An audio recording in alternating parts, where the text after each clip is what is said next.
अस्सलाम वालेकुम। आज जिक्र करते हैं उस शख्सियत का जिसको मुराद रसूल कहा जाता है। जी हाँ, वो हज़रत उमर फ़ारूक जिसको हुज़ूर अकरम सल्लल्लाहु अलैहि वसल्लम ने अपनी दुआ में मांगा और आपके इस्लाम में दाखिल होते ही अज़ान को खाना काबा की छत पे पढ़ा गया। जी हाँ, वो उमर फ़ारूक जिनके दायरा इस्लाम में दाखिल होते ही मुसलमान लोगों के सामने और यहूदियों के सामने नमाज अदा करने लगे। मुकम्मल नाम हज़रत उमर बिन ख़त्ताब था। आपकी कुनियत अबुल हिफ्ज़ और आपका जो लक़ब था वो हज़रत फ़ारूक आज़म करार पाया। वो फ़ारूक आज़म जो हुक्म देते, एक ख़त लिखते तो दरियाए नील चल पड़ता। जी हाँ, वही फ़ारूक आज़म जो कि रात को चल रहे होते और किसी औरत को पुकार के पूछते हैं कि ए औरत, रात को चल रही हो, तुझे डर नहीं लगता?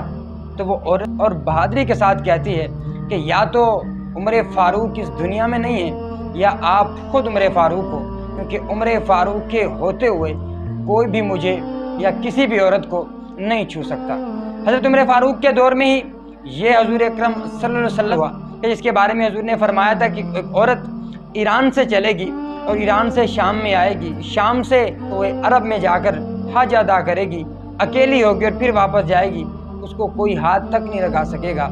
फिर उसके बारे में हुज़ूर अकरम सल्लल्लाहु अलैहि वसल्लम की ये हदीस कंप्लीट उस वक्त हुई जब दौरा था। हज़रत उमर फ़ारूक बहुत ज़्यादा जलाल वाले थे। जब आप मुसलमान नहीं हुए थे, दौरे जहालत में थे, तो आप एक बहुत बड़े पहलवान भी थे।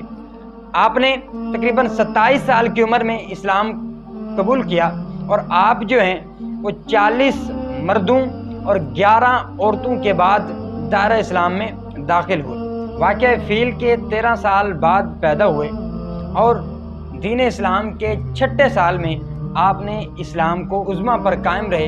वो तकरीबन 10 साल और 8वां बनता है और इसीलिए यहूदियों ने कहा कि अगर ये शख्स मज़ीद 10 साल हुक्मरान रहता तो मशरिक़ से मगरिब तक एक शख्स भी यहूदी नहीं बचना था।